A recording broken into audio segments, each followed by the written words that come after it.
Hey, good morning. If you're new here, my name is Charlie. I'm the lead pastor here. Really glad that you're with us, and we are wrapping up a series today that we've called Talk, where we've just kind of been talking about just communication within kind of our key relationships, not just marriage, but really all the important relationships that we have. And one of the things that I was thinking about, getting ready for this, people have really enjoyed this series. We're keeping it short and sweet. I've heard a lot of great conversations that have started to happen in small groups and different families and stuff about it. And I've just kind of been thinking about how to tie this all together. I was thinking, my wife and I, we spent a lot of time over the last 10 years or so, especially, but really our entire married life, really just kind of spending a lot of time with other married couples. A lot of them are struggling and hurting, and they want a little bit of help, a little bit of advice. And there's this thing that we've been saying now for years. We've been saying it for years, and some of you in this room, I'm sure, have heard us say it, probably on the stage. Some of you may have even heard it, and we've just been talking, and we've talked to a lot of different marriages, a lot of different couples with lots of data, maybe 100 different couples we've talked to. Every marriage problem, sometimes you feel like you have to hedge. 99% of the time, no. Every time, every marriage problem that we have ever encountered, regardless of the presenting issue, has always come down to we are not meeting each other's core needs. There's something that a husband needs in marriage, or something a wife needs from marriage. We're not meeting each other's core needs, and we have no ability to talk about it. We don't know how to talk about it. We don't know how to say things like, I feel like in my heart that my core needs aren't getting met by you. That's just not how we talk. You heard me say it just then. You're like, I don't know what he just said. Like, you don't talk like that. I don't know. No one talks like that. And so what do we do instead? We fight about socks. I can't believe you left your sock on the living room floor again. How come you're always playing video games? Why are we late everywhere we go? And we're yelling about this as if the key to resolving your marriage dispute, we would have the perfect marriage if we would just be on time every time we go someplace. That's it. All we need is to be on time, and that there just be fewer socks in the living room. And if we could fix that, our marriage would be just fine. But I think we know, even in the middle of the yelling about the socks and the timeliness and the hobby that I don't like, I think we know in the midst of it that that's not the thing that's going on. But we lack the real ability to talk about the thing that we really should be talking about. And so it's really been that idea that has kind of birthed this series. What would it really look like? And so Mark kicked it off a couple of weeks ago, just kind of talking about why certain topics, certain conversations we just avoid entirely. We just don't talk about them at all, and get kind of motivating us to start having conversations. And then last week, I spent some time just kind of talking about, even when we decide to talk, we're just not very good at it. It usually turns very passive-aggressive. It turns very angry. It turns into a fight. It escalates before it even really gets going. Before the conversation even gets going, we're already off track and fighting and yelling, and we don't know how to do it. So we're going to wrap it up here today, really just kind of by, what should it look like? What should it look like? What would it look like? What is it? Give me just an overview, a glimpse of maybe what it would look like in my home, in our marriage, or roommates, or friendships, or parents, siblings, whatever it is, whatever these kind of core relationships are in our life. What would it look like? What would good, healthy communication look like? So we're going to just start with a couple of verses that I think that just kind of establish some good principles. And the first one is found in Ephesians 5, verse 21. And it says this: submit to one another out of reverence for Christ. This is a verse that Paul says in Ephesians 5 right before he is about to just kind of go on a lengthy passage about what marriage looks like, and then he talks about what parenting looks like, and what relationships in work relationships should look like, and what relationships with believers and unbelievers. He just kind of talks about this, but this is kind of his overarching thesis, if you will, about what he has to say about relationships, that we need to submit to one another. And submit has the idea of yield, of kind of giving up. And so what I believe that he's saying here is I need to give up the thing that I want in order to give you what you need. Because that's what he goes on to explain in all these different kinds of relationships. We're too busy fighting for what we want to give the people in our lives what they need. And so what God is calling us to here is to kind of switch that around, that I need to be someone. I'm going to focus on what the people in my life, what they need. I'm going to focus on that rather than doing everything I can to get what I want from people. And another verse, I believe, that kind of goes along with this, these core principles for relationships and communication, is Luke 6:31, and most of us are familiar with this. It's called the Golden Rule. Do to others as you would have them do to you. And so I'm going to treat someone the way that I want to be treated. And so if I'm going to talk to somebody about a way that they've hurt me, I'm going to talk to them the way that I wish someone would talk to me. And if someone is upset with me, I'm going to respond to them the way I wish that they would respond to me when I'm upset. That if I could get out of this rut, that instead of doing this thing that I'm doing, I'm going to put other people's needs above the things that I want. And I'm going to work really hard to treat the people in my lives the way that I wish that they would treat me. And then not just the communication in our key relationships, everything in our key relationships would change. And that's one of those things that it's really easy to say. I mean, those are very short verses. I mean, they're just, maybe 15 words total. Really simple principles to explain. Don't need a whole lot of extra explanation, but it's the how. It's the what. How does one even begin to start this? And so what we're going to do is just kind of flesh these things out just a little bit. And what we're going to do right now, just kind of give you a little expectation. We're about to move into what I'm going to call like a team teaching time. I'm going to do very little, actually, of the teaching from here on out, because what I did earlier this week was I spent some time with Patrick and Carrie Henry. They're a married couple. They've been a part of the Grove longer than I have. They're an incredible couple, and they're both licensed family therapists. And so not only are they just a normal couple going through the same grind that families everywhere are going through, but they also have just some incredible insight and have really given their lives to helping people like us kind of work through these issues. And so as we kind of put this series together, we're just going to kind of talk about, I think, some really key principles that can help us figure out what really good, healthy communication in our families would look like. They've got some great wisdom and insight to share. So the first thing that we're going to talk about is that we need to have proactive conversations. Most of the conflicts that we have, most of the things where we talk about the serious issues in our relationships, someone's already angry and hurt. And we know that when you're angry and hurt, that's not the best time to have a conversation.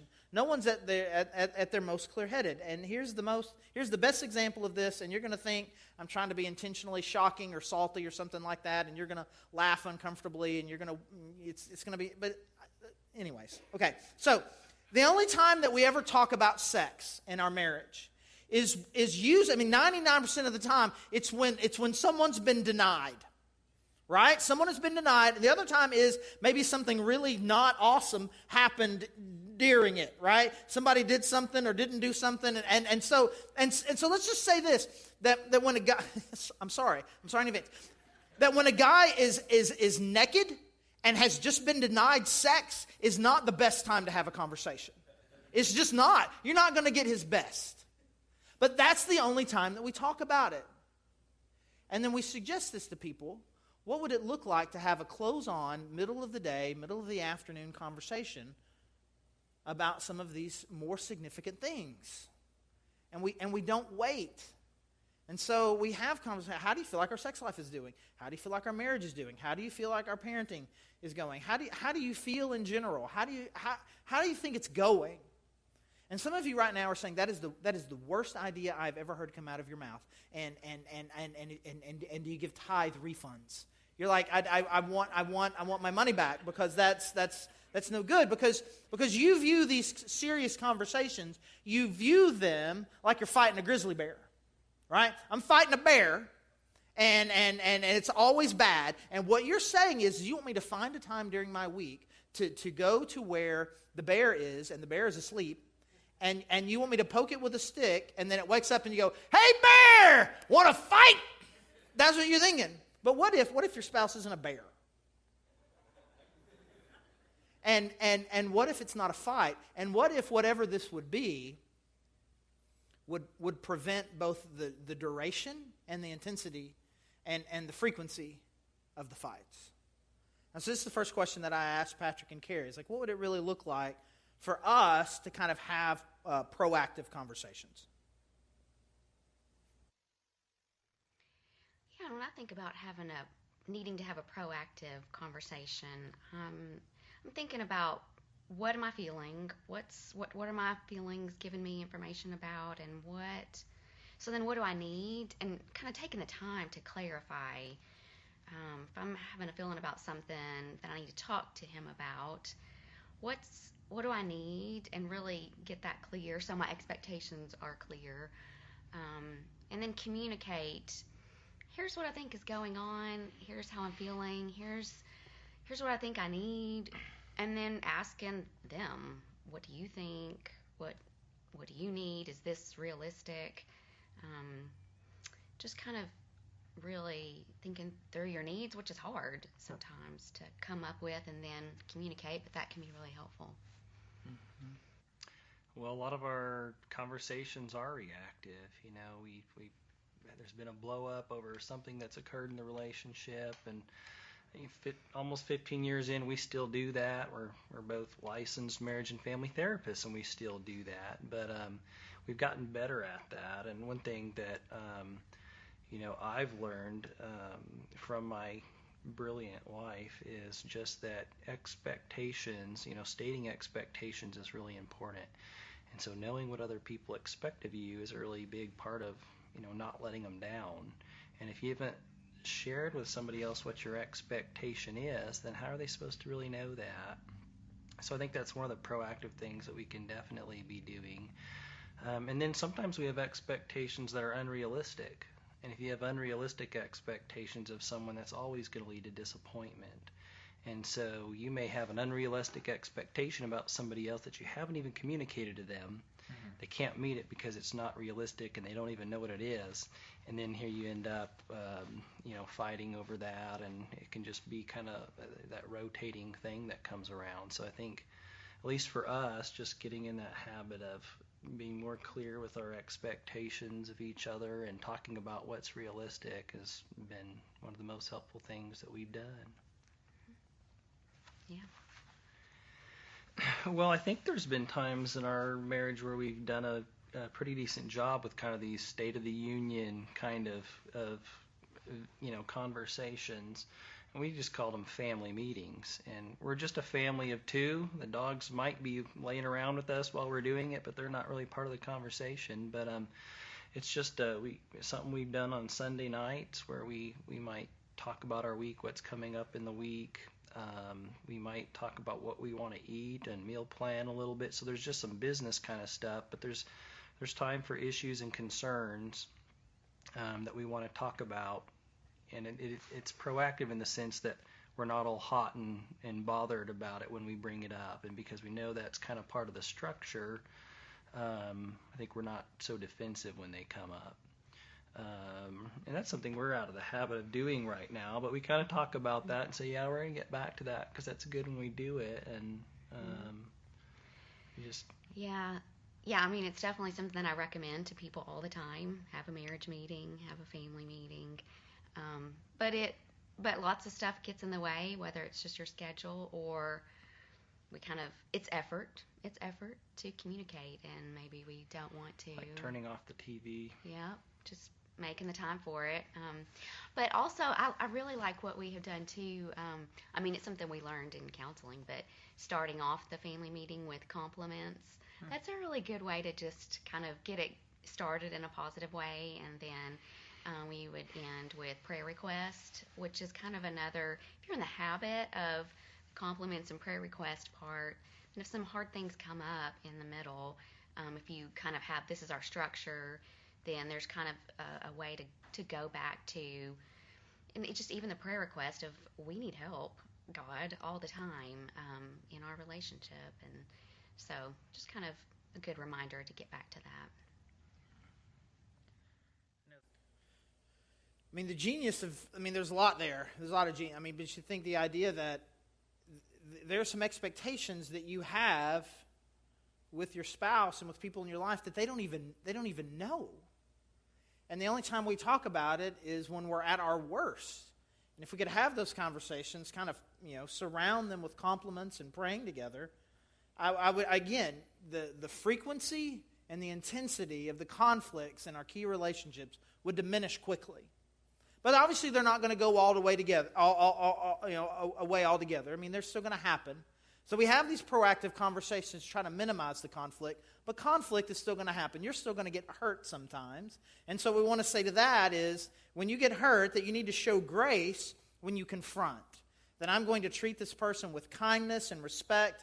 Typically what tends to happen is someone hurts me or I feel hurt, and then I feel in that moment that anything that comes out of my mouth now is justified. Anything, I am now hurt, I am upset, and what I say next you deserve. You deserve it because you did it, and it's okay because I feel it. And so we express ourselves in incredibly unhealthy ways and get the conflict off on the worst possible footing.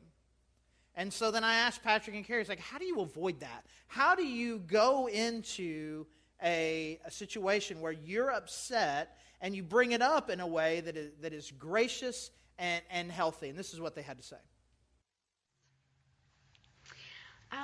When I feel hurt, I know I've got to do some business with God first and kind of sort through what were my expectations. Were my expectations too high? Or, kind of looking at, did somebody cross my boundaries? Did I cross theirs? Was I being too sensitive? Because that's a possibility.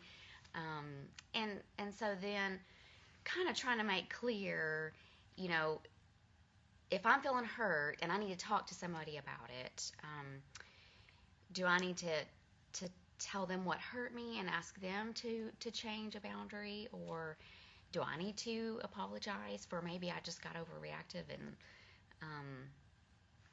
just sensitive about that? And so then actually I have to kind of in that hurt place be humble, which is also hard. But I just think I have to really sort through it with God first before I can then have a healthy, calm conversation about it. Mm-hmm. I think that's one of the good things about God giving us our emotions for information is because we got to sort through them about was this really that they did something that crossed a boundary that hurt me, and so I need to say, hey, that wasn't okay. The boundary is here, and you said something really mean or hurtful about it. But it could be that I'm crossing their boundaries and having too high of expectations. You should have done this for me, and you didn't, so now I'm hurt. And so I'm so mad at you. But really, that was an unrealistic expectation. And so I may have to apologize that I was expecting so much out of you, and then I got my feelings hurt. And I think we have to listen to our emotions, and they are there to inform us, but we have to be able to be skeptical about our emotions, just like we have to be skeptical about our thinking. Just because a thought pops in your head doesn't mean it's true. And most of our feelings and our emotions are connected to a thought, and so being able to really look at, I'm hurt or I'm angry about this. What are my strong beliefs about what's going on here, and are those accurate, and are those true, and also passing that through. What does God think about that or feel about that? Sometimes we, change through a renewing of our mind, and so I think the mind very much comes into play with our feelings are very tied together. Yeah, we're really trying to trying to move away from negative and positive emotion labeling to just emotions are emotions and they are just information and they are all emotions that God created and they're all good information. So God created anger and it's a really good emotion because it gives us energy for change. It means something's wrong here and something needs to change. Um, and so, if we can look at it like that, it's a neutral emotion. We could do really bad things with it, and that's negative. But the purpose of it is for positive energy and change. So then, sorting through, okay, if I'm angry, do I need to change something that something I'm doing that's wrong, or an expectation that I have? Do I need to ask for change within someone else? Um, or, is it kind of a boundary problem between me and God? Am I just wanting control of everything or having expectations that everything should go well? And if it's not, then I'm mad. So then, just always is giving me information about the action. Do I humble myself before God? Do I ask for change and take that risk to ask for change or just work on change in myself? This part of the conversation went on for a while, mostly because when I asked the question, how do you confront somebody graciously, it wasn't really for the sermon. It was because I really don't know. Like, I don't know how to do this. And then what she said just kind of blew my mind, that sometimes you get your feelings hurt, and what needs to happen is you need to take a minute and see if the problem is you. And I'm thinking, who does that? And to hear her describe that it was just incredible. Okay, so then you theoretically, hopefully, you're talking to somebody and you're trying to go through these steps and trying to be a little more gracious in the way that you do it. Well, now you're on the receiving end. In the same way, you need to give grace when you're confronted. You need to give the grace when you're confronted, because typically what happens is you either deflect it, that didn't happen, you're wrong, and you try to do all these things, smoke and mirrors, or you immediately escalate it. Well, you're saying that. Well, what you do is worse, and then I come to what you say with something worse that I think that you did with more volume and more intensity, and now the conversation is completely and totally out of hand. So what does it look like? How do I let someone tell me that I have hurt them and receive that in a gracious, healthy way? And this is what they had to say about that. It's never like a pleasant thing to be confronted by another person. None of us enjoy that, but it's part of life. And I think that confrontation is, in some families or marriages or relationships, it's common, but in others it's uncommon.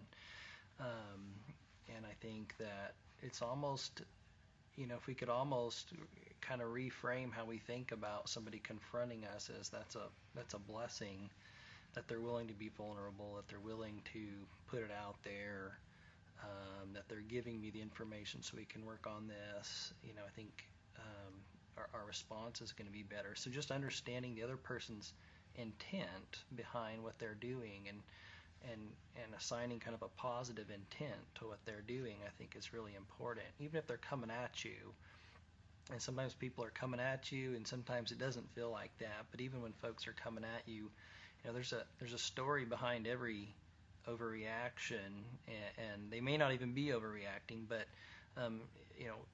part of that may be I'm just wrong, and I might even know that, and I might not, but I need to hear them out. And so just understanding that behind anger is usually hurt, and just being able to kind of relabel this as this person's hurt, and I might have been a part of that I think allows me to kind of want to hang in there and at least listen to what they have to say,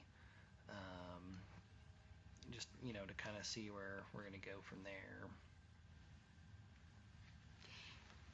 So I keep thinking that the great thing about the gospel and communication is that in this place of I hurt others because I'm sinful and broken and I do ugly things, there's grace. And it's like this constant exchange of letting my shame be seen and apologizing for it, and then accepting grace, or seeing the other person's shame and then forgiving them, and giving them grace. So I think the more we practice just facing our shame and accepting God's grace for ourselves, the easier it becomes for us to communicate when we need to, and then accept and forgive others in their place of need. I think when we've been wronged, we often, we want to react, and we often react way too quickly. And what we lack is a pause button, because if you could just stop and sit or retreat briefly, and I don't mean retreat like do the withdrawal passive aggressive kind of thing, but to briefly withdraw, think, just kind of get your bearings and really think about what's happened, then you're much more likely to be able to go to the other person and bring up your hurt and your anger in a productive or helpful kind of way. And so I think what often happens is the person on the receiving end of that criticism is, because there's this lack of ability to pause, is that somebody's really coming at them, and it's just like you're immediately backpedaling because this person's coming at you, and our natural thing, defense is to defend. And so I think that's really hard, and I know across relationships, whether it's with Carrie or whatever, my hands go up real quick when the person comes at me. And so I think being able to say, I totally want to respond to that, but can you just give me a few minutes? I promise I'm going to get back to you. I want to think about what you just said, but I want to give you a adequate response, and I don't want to be reactive. I think when the other person can present the hurt and without all the anger, so I think as opposed to this, it kind of reels me in, but that's hard to do, and it's not what you're going to get all the time. So I think just a little bit of time in there between, getting hammered and being ready to give a response. The thing that I think that has potential to be life-changing for me, and hopefully for you as well, is the idea of what it would look like in conflict if our heart and our mouth had a pause button. So somebody has hurt me, and I'm upset, and I'm going to wait before I say something. I'm going to go through the steps that Carrie talked about, is this me, is this you, is the expectation? And then when someone says something to me, that rather than having that initial gut reaction, which you know and I know is always bad, what if I just thought a little bit first, which is incredible. And so now we've had this conversation, someone is confronted, you've been confronted, and I think our last problem is that we don't really know how to really end it. We have the conversation, and then 2 weeks later, 3 days later, 2 days later, we have the same conversation again. We're not able to really end these things, and I would say it's because we do not embrace the fullness of I'm sorry and I forgive you. We don't really know. We don't really know how to end it, and it ends with kind of coming to reconciliation. I'm sorry for the hurt that I've caused you, and I forgive you for the hurt that you've caused me. But and maybe we've been trained to use these words because our mom, you tell your brother you're sorry, I'm sorry. And so we say these words, but they don't mean anything. But if we're going to say them and use them, and if this is the only way to bring real healing in the end to conflict, then we're going to have to understand what they mean and use them correctly and appropriately. And so this is kind of what I asked Patrick and Carrie. It's like what does it really mean? What are these things? What is I'm sorry, and what does forgiveness really look like? Well, I think the words I'm sorry are some of the most powerful words that can come out of a person's mouth. I think a lot of things, I think a lot of healing occurs around the words I'm sorry. A lot of relationships start over with the words I'm sorry. A lot of making up starts with I'm sorry. But words are only words unless you're going to back those up. But I think to say I'm sorry is at least It's a verbal acknowledgement that I was wrong. And then what are you going to do about that? Are you okay with just being wrong in that situation, or are you going to do something about it? And so I think, you know, maybe even just being specific about what you're sorry about, so that the other person knows that you really heard them, and maybe considering an apology, not a full apology until you've included the things that you plan to do to change or prevent, you know, doing the same hurtful thing.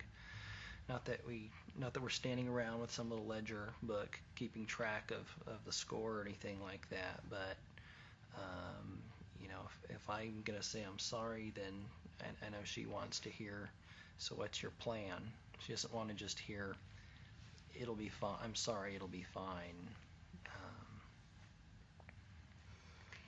I think too, you know, I'm sorry.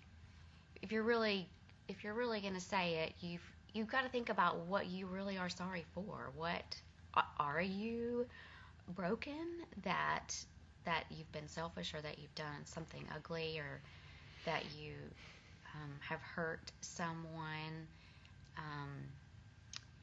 and really confessing that. And I think that's just the beauty of where the gospel comes into this, is because of the cross, I can confess and be vulnerable. I am sorry, and know that I'm forgiven there.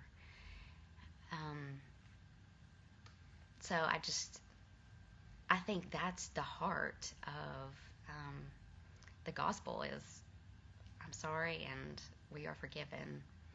I think that's just the interesting thing about how God made us and communication, and that we have to say it out loud, because you can't just think I'm sorry. And there's been a lot of conflicts that we've had that I have known I was wrong, and am really thinking I'm sorry, I shouldn't have done that, but it's not over until I say it. You have to say it. It has to come out of your mouth. You can't just think it. And the flip side for I forgive you, because that I can be really stubborn and want to hold on to resentment and anger, and just because you're sorry doesn't mean I'm not still mad, and you know, and I have to say that too, and not just think that it's not over until I give that forgiveness that Christ has given me. I think that's hard, and that's why I don't want to say I forgive you sometimes, is because I know that when I say I forgive you, that means I really have to let it go, and not hold that against you, not bring it up later, not use it kind of as a shield to protect myself later if I need it later. I really have to let it go, and that feels a little bit vulnerable sometimes. So yeah, it means a lot.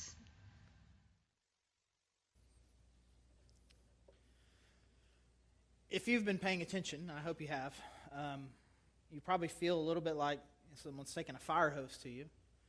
I mean, there's just a lot of incredible things that has to say there, and there's so many things that we could be doing differently and better with the proactive conversations, and the pause button when I confront, and the pause button when I receive, and really am understanding forgiveness, asking for it and giving it. But the beauty is the thing that they brought up there at the end, just about it's the gospel that makes all this possible.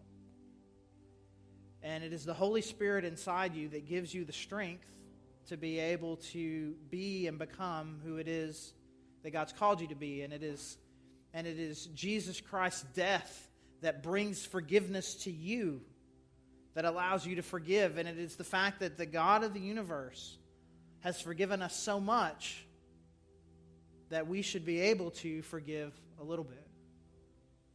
And so we need, first and foremost, to lean on that And there's lots of things, there's lots of steps that we need to take. But I think that the first and foremost step that we need to take is to make sure that we are legitimately inviting God into this. So let me pray for us. God, I thank you. I thank you first and foremost for Patrick and Carrie. And God, their willingness to just kind of share some of their wisdom with us. And God, not as just kind of counselors who have things to say, but as a couple and a family who fight the same battles that we do. And God, I thank you for that reminder of the gospel. That your son Jesus Christ died and sacrificed himself gave up his life to give us what we need. To bring us the forgiveness that comes. And God, we thank you for your Spirit who changes us from the inside and gives us the courage and the peace to move forward. And so, God, I pray that we would just be able to, in the key relationships in our life, God, that are hurting and are broken, that, God, that we would be able to lean on your strength. And again, we are so thankful for your Son, and it's in his name that we pray. Amen. I don't want to embarrass them too much, but Patrick and Carrie are actually here in this service. And so, man, I just encourage you after the service, man, just come thank them. Man, that was a really awesome thing that they did for us and some incredible wisdom that they had. And I think now is really kind of the time for us to kind of process this. Just to kind of process all of this, to kind of take it all in. I mean, I think Patrick said it. I mean, it's one thing to kind of, yeah. It's another thing to have a plan. And so before the worship team leads us in another song, before the ushers come down with the offering, before any of that, we're just going to take a little moment, just kind of process. And I want you to ask yourself these 3 questions. To whom do you need to talk? There's a key relationship or some key relationships in your life where you need to have some conversations that you've been avoiding or you've been having terribly. And what do you need to say in those things? What is the right, healthy thing to say? Think that through. What would it look like if I were to apply these principles and say this in a healthy way? And then once you kind of get to that point and you think, man, I'm not capable of it. I'm not capable of doing this the right way. What do I need to do to get in the right frame of mind to say it the right way? So let's just take a minute of just kind of quiet, personal, prayerful reflection.